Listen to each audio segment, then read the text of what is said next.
అందుకే ఉప ముఖ్యమంత్రి బట్టి విక్రమార్క గారు ఆర్థిక మంత్రిగా ఉన్నారు. వారి కింద ఉన్న సందీప్ సుల్తానియా ప్లానింగ్ డిపార్ట్మెంట్ హెడ్గా అధికారిగా సీనియర్ ఐఏఎస్ ఆఫీసర్గా ఉన్నారు.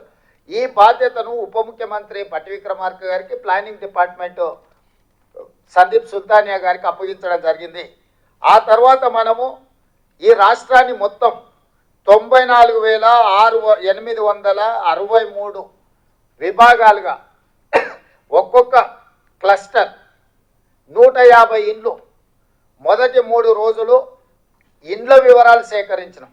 ఇట్లా ప్రతి ఇంటికి వెళ్ళి ఒక స్టిక్కర్, ప్రతి ఇంటికి వెళ్ళి ఆ ఇంటికి ఒక నెంబర్ వేసి ఫస్ట్ ఇండ్ల సమాచారాన్ని సేకరించినాం. 3 రోజులు ఇదే ప్రక్రియ మీద 94,863 మంది ఎన్రోలర్స్ ఇల్లు తిరిగి ఇంటికి స్టిక్కర్లు అంటించి ఫస్ట్ ఇండ్ల లెక్క రాసుకొచ్చారు. వీళ్ళు పనిచేస్తున్నారా లేదా అని పర్యవేక్షించడానికి 9,628 మందిని సూపర్వైజర్లు, ప్రతి 10 మంది ఎన్రోలర్స్కి ఒక సూపర్వైజర్ని పెట్టాం. ఈ 10 మంది ఎన్రోలర్స్ ఇల్లు తిరిగి ఇంటికి స్టిక్కర్ అంటించి ఆ ఇళ్ళ వివరాలు సేకరిస్తున్నారా లేదా అని చెప్పి సూపర్వైజర్లను నియమించినాం. వీళ్ళ మీద మండల స్థాయిలో ఒక అధికారిని వేసినాం. ఆ మండల స్థాయి అధికారుల మీద ఒక అడిషనల్ కలెక్టర్ స్థాయి, జిల్లా స్థాయి ఇంకొక అధికారిని నియమించాం. ఆ పైన కలెక్టర్ను పెట్టినాం. అంటే కలెక్టరు, అడిషనల్ కలెక్టరు, మండల స్థాయి అధికారి, ప్రతి 10 మంది ఎన్రోలర్స్కి ఒక సూపర్వైజరు, ఆ కింద ప్రతి 150 ఇళ్లకు ఒక ఎన్రోలర్. ఇంత వ్యవస్థను పక్కడబందిగా 1,03,889 మందిని ఈ ప్రక్రియలో భాగస్వాములను చేసినాము. ప్రభుత్వంలో ఉన్న 15 శాఖలకు సంబంధించిన సిబ్బందిని మనం ఇందులో వినియోగించినాం. అందులో ప్రధానంగా టీచర్లు, ఇతర విభాగాలకు సంబంధించిన అధికారులను వెళ్ళి ఈ 150 ఇళ్లకు సంబంధించిన సమాచారాన్ని తీసుకురావాలని ఇచ్చినాం. వాళ్ళకి రెగ్యులర్గా గవర్నమెంట్ ఇచ్చే జీతమే ఇస్తే వాళ్ళకి ఇంట్రెస్ట్ ఉండదని చెప్పి ఈ ఎన్రోలర్స్గా పాల్గొన్న వాళ్ళకు కూడా మనం ఒక్కొక్కరికి 10,000 రూపాయలు ఇవి చేయడానికి వాళ్ళకు ప్రత్యేకంగా నిధులు ఇచ్చినాం.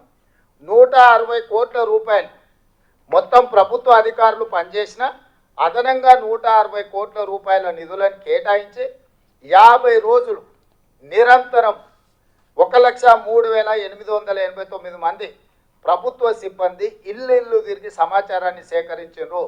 ఈ సేకరించిన సమాచారం మొదట ఇండ్లకు ఇట్లా స్టిక్కర్లు అతికించి ఇండ్ల లెక్క తీసినాం.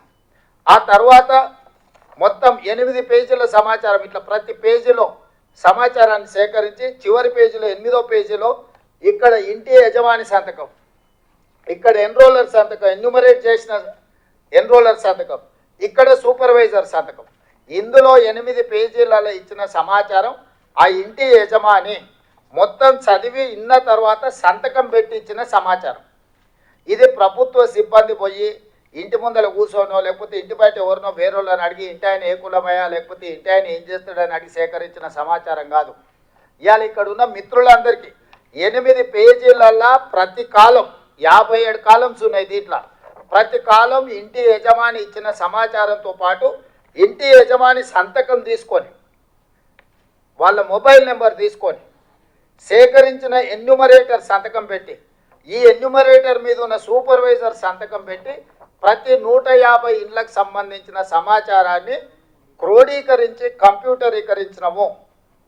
36,000 మంది డేటా ఎంట్రీ ఆపరేటర్లను సపరేట్గా ఈ 1,03,889 మంది సమాచారం సేకరించిన సిబ్బంది కాకుండా డేటా ఎంట్రీ ఆపరేటర్లను 36,000 మంది సిబ్బందిని అదనంగా తీసుకొని ఈ 36,000 మంది సిబ్బంది ఏ ఎన్రోలర్ ఎవరైతే ఉన్నాడో ఆ 150 ఇట్లాంటి 8 పేజీల సమాచారాన్ని తీసుకొని అతనే కంప్యూటర్ ఆపరేటర్ పక్కన కూర్చొని ఒక్కొక్క వివరాలు కంప్యూటర్లో ఎంట్రీ చేయించి